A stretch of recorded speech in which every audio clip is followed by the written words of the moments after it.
Hey guys, this is Hybrid, and this is actually my second time recording this. The first one was like 35 minutes long, so I'm going to try keeping this as close to 15 minutes as possible. So if I talk a little bit fast, that is why. This is my Batman reboot, the screenplay for it at least, titled The Dark Detective. I put my heart and soul into this, just like I did with my Green Lantern reboot, so I hope you guys listen to the whole thing, just like you could with the other videos. Just, if you're on the computer, you can go to another tab.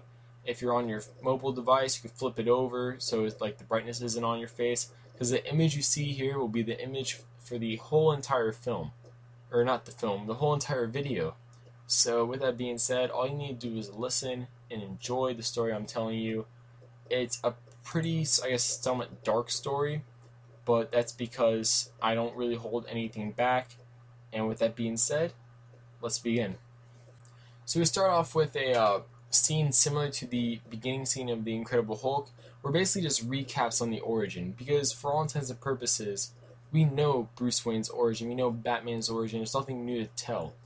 But then, after that's done, we go to still Kid Bruce receiving counseling from Dr. Arkham, Dr. Jeremiah Arkham, who is a well-known mental doctor in Gotham City, who's helping, basically Bruce Wayne's therapist, but also a counselor, helping Bruce Wayne get over the trauma of seeing his parents killed right in front of him.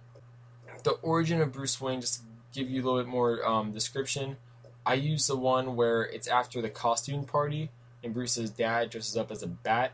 So the symbol of the bat doesn't really scare him per se. It's more of a psychological haunting thing. So it doesn't scare him in a sense like boo. It scares him in like he remembers that moment and it haunts him, if that makes any sense. So the film starts off with a man in a massive room that has gymnastics, weightlifting, track and field, and martial arts equipment, among other things. And this guy's in his late 20s and basically just shows him using all of these things. And he's showcasing talents that only really Olympic athletes exhibit, which would be really interesting to show on film because it would really give us a nice chance to truly see this, peak human Batman. Eventually, though, Bruce Wayne takes a break, or this man, he's not Bruce Wayne yet. This man takes a break to get some water, and he reads the Gotham Gazette. Just like a neat thing that I put in there. And at this moment, we see an older man, late 40s to mid 50s, into the room as if, it's by routine. So I'm going by, like, this is a regular, everyday occurrence for this man. And we then learn that this guy's Alfred, and he says, "Good morning, Master Bruce. Would you care to hear about the world today?" Kind of in a sarcastic tone, basically, making a joke of how much Bruce Wayne spends time indoors just training.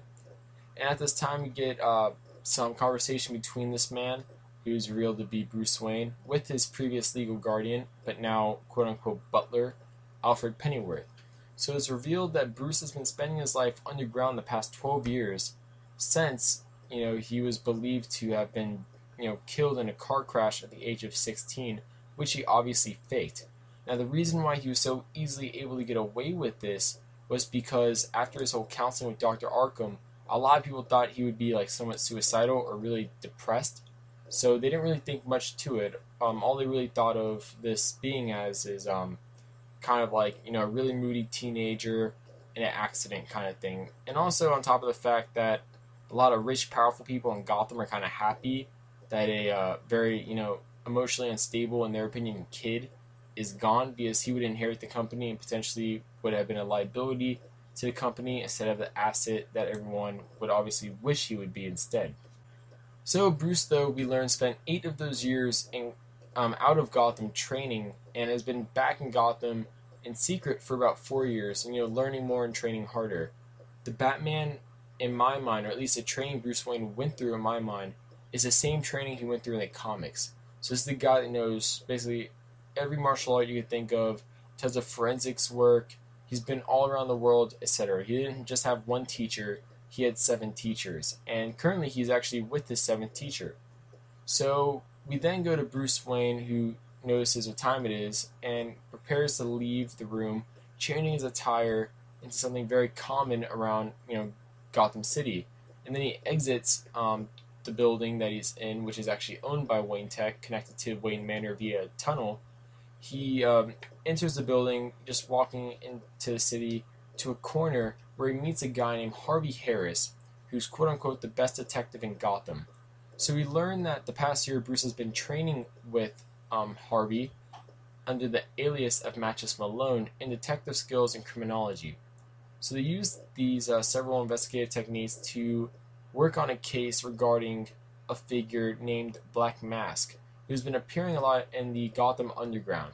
Through investigative techniques such as viewing records, questioning people, and forensics, and actually in the process, Bruce learns a valuable lesson in when you're interrogating people, your first impression is everything. So make the best first impression you can that you think will get you the most information out of it, either fear or some other type of impression. Basically, we learn that Black Mask is a very, very evil man, to put it lightly. The Black Mask I'm going for isn't really the Mafia Black Mask. He's basically a very brutal drug dealer to a degree, to put it lightly, I guess, and very simple, without spoiling anything yet. And this guy, he's made for you to hate him, so I'm not expecting anyone to like him at all.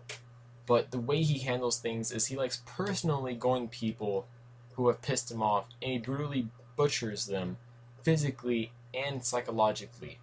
But anyways, supposedly he did this to somebody for drug information on a shipment at a nearby hotel, and Bruce and Harvey go there after their source tells him these things.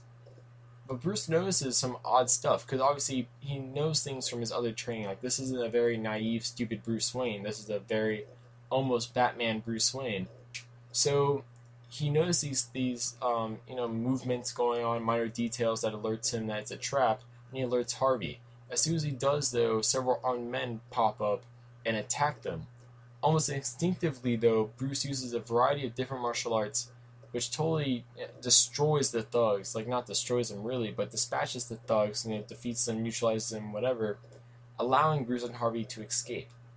Once they get to a safe location, though, Harvey tells Matches, who's the alias Bruce is still using, that he will review what they investigated today so they can further, go more into this Black Mask character, and for basically Matches to go home.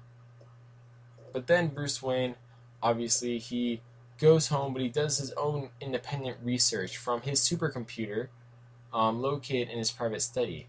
He doesn't actually call it a supercomputer. It's just detailed as a supercomputer because it's ridiculously awesome. And I think of it as like the pre-Bat computer, if that makes any sense. So like the beta version of that.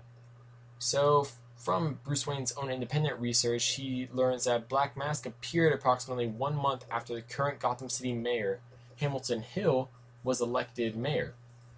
Bruce then finds this really interesting, as there's proof that Hill is a corrupt politician and could easily be manipulated to some degree. That following night, Bruce puts on a dark attire with some gear to help him break into the mayor's office, and he does that. He breaks into the mayor's office, where he does a very thorough search and uncovers many documents, which covers, basically it has proof of the mayor covering up Black Mask incidents, and even a record of him being a patient at Arkham, which is very interesting because that's the mental hospital in the city. And if he had a record like that in the public, people most likely would not have voted him in for mayor. So it's very interesting that he has that. After what appears to be 20 or 30 minutes of searching, Bruce hears a noise outside the door and quickly leaves the room as if he was never there. But before he does that, he leaves an eavesdropping audio device there so he can get further information later on throughout, whenever he needs it. So 2 days later, Bruce decides to follow up with Harvey, and when he goes to the usual meeting place, he notices he's not there, but there's a match on the ground with written on it, "It's over, Bruce," which causes Bruce Wayne obviously to be really confused because he's like, there's no way he would know Matches is really Bruce. So he goes to Harvey's apartment. At Harvey's apartment, it's a total mess with papers everywhere, leading Bruce Wayne to realize someone must have attacked Harvey, and he starts analyzing the area. So eventually he goes on a hunch by taking what would be the most touched object in the apartment, which is the doorknob, and he runs some tests on it. Now, when the results come back in, it's determined that someone at least who recently grabbed the doorknob, wore gloves to hide their fingerprints, but the gloves had the drug geodin aka Zeprasodin, on it, which is very interesting because that drug is used for bipolar disorder, schizophrenia, depression, etc. This leads Bruce Wayne to head back to the hotel they were previously ambushed at, and he runs a similar test, finding the same drug traces on a few common areas in that room. With this information, he decides to single out places that would contain much of this drug, and the first result is Arkham. Noticing a coincidence between Arkham's reappearance, he goes into the Arkham Mental Hospital, exploring several areas of the mental hospital, several wings as you will, until he reaches a very secure area. Now, stealing an employee's ID card, he proceeds through the area where he witnesses a horrible sight, which is a black helmeted figure whose black mask horribly torturing Harvey. Very brutal. It'd be in the film, it'd be brutal. Like, this movie would be probably rated R or PG-13 barely, because it'd be very brutal. Just Black Mask, his character in general, would be very brutal. So noticing though that Harvey won't be able to take much more torture from Black Mask, Bruce takes out the power system of that wing and uses that distraction to rescue Harvey. Now once outside though, on a rooftop several blocks away, Harvey tells Bruce to stop, and he reveals he knows Matches is Bruce Wayne, and he needs Bruce to finish the case, that is Black Mask. Now Bruce though doesn't feel like he's yet ready, because the Bruce I'm going for is one that has psychological issues with himself, where he doesn't feel like he's ready, which is why he's always been training so hard. And the reason why he doesn't feel like he's ready is because when he was younger and his parents were at that party, he wasn't ready for that party. And because of that, they ended up leaving, and he felt responsible for that, because in his mind, if he was just ready to handle that, what he saw there, the different costumes, he wouldn't have been scared. So throughout his whole life, he has this issue where he never thinks he's ready for it, and he thinks he must train more and more and more. But Harvey reassures him that, you know what, you're ready, you can do this, and if you continue on my path, or not my path per se, but if you continue on and you work hard, you could be the world's greatest detective. So shortly after that, though, a few more words are spoken between the two. Harvey dies from his wounds, and we go to Bruce in a dark room, sitting in a chair, just thinking deeply about Harvey's death and what he said. And also at that moment, Bruce thinks about his parents' death, which motivated him to train so many years to save Gotham, because that's what he wants to do. But he also remembers his parents' death, what happened that night, the costume his father wore, which was dressed as a bat, which for many years was a symbol that haunted him, because whenever he saw a bat, he'd think about that moment, his parents' death, etc., and, like I said, it's a big psychological thing. Still unsure of himself, he yells the question out, "Father, am I ready?" And at that moment, a bat crashes through the window of the room he's in, and disappears in the room like darkness, acting kind of like an epiphany to Bruce. So the next couple of weeks, we see Bruce training harder than ever before, physically and also mentally, getting prepared for taking down Black Mask. And he even actually steals some equipment, like gadgets and or he makes the gadgets, but he steals the equipment to make them, and, things to make a suit in the likeness of a bat from, materials that are from Wayne Tech. So after about a month of preparation, so yes, my Batman does prepare, and also during those months of preparation, he does further, investigative work, interrogates more Black Mask people, etc., or at least like drug dealers, whatever, ruining a few of Black Mask developments. Bruce cuts all his connections to the mayor's office and prepares for his, first big dramatic appearance. So through that, and it's not a big public appearance, it's just the mayor, but he breaks into the mayor's office in a dramatic way, kind of like through the window kind of thing, and kind of like Harvey taught him, he made his, first impression, critical, which literally scared the shit out of the mayor, or at least in my film it would scare the shit out of Mayor Hill. So then Bruce, using a very authoritative tone, interrogates Hill on his connection to Black Mask and Arkham, not afraid to be somewhat violent to get information. So throughout the process, 4 broken fingers, a leg, and a very traumatic experience with Batman later, Mayor Hill finally breaks down, revealing everything he knows, which is basically that Black Mask is using drugs from the mental hospital to get money for unknown purposes. But anyways, Bruce then leaves until the mayor asks, "Who are you?" Where Bruce then reappears very quickly, as if out of nowhere, yet again, authoritative, like with a very authoritative and intimidating tone, "I'm the goddamn Batman," before disappearing once again. So with a successful interrogation, Bruce prepares to take down Black Mask, and the next morning it's revealed the mayor has died from a brutal beating, very similar to other Black Mask cases. So using the eavesdropping device that he left in the mayor's office, Bruce listens to a conversation between Black Mask and Mayor Hill, where it's revealed that obviously Black Mask, beat the mayor to death, but also that Black Mask is going to be leaving Gotham soon, as Batman's been ruining his plans, and it's getting to the point now where it will compromise everything if he doesn't leave now. So Batman then Bruce dons the Batman suit after listening to this, gears up, etc., and hunts down Black Mask using brutal interrogation techniques to basically make all the drug dealers squeal in Gotham until one of them reveals that Black Mask is at the docks. There, Black Mask finally meets Batman, seemingly ready, and about 20, thugs pop out. Not really thugs, but more like very highly trained mercenaries arrive, equipped with various melee weapons, which basically is no problem for Batman. And this is where it gets really cool, because in this fight scene, I make it so Batman drops one of those really cool smoke pellets, but it's not just a smoke pellet per se, it's a very special one. One that purposely obviously blocks your sight out, so Batman has like a special thing in his cowl, like kind of like a vision mode, so you can, see through the smoke. But also, Batman has to use a portable, oxygen fuel supply to breathe, because another purpose of the gas, which Batman, using his knowledge in chemistry, he made personally, so you have trouble breathing in. Like, you can breathe oxygen to survive, but you have trouble breathing in enough oxygen for your muscles and for your, your body system, so you can't really engage in physical activity for long periods of times. So basically, none of these people can fight back, because doing so will use too much oxygen. So which is actually really smart.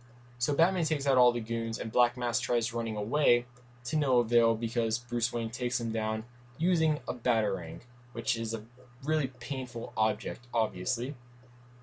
So then Bruce appears, and he just beats the hell out of Black Mask. And, he already has the blood on him from the mercenaries.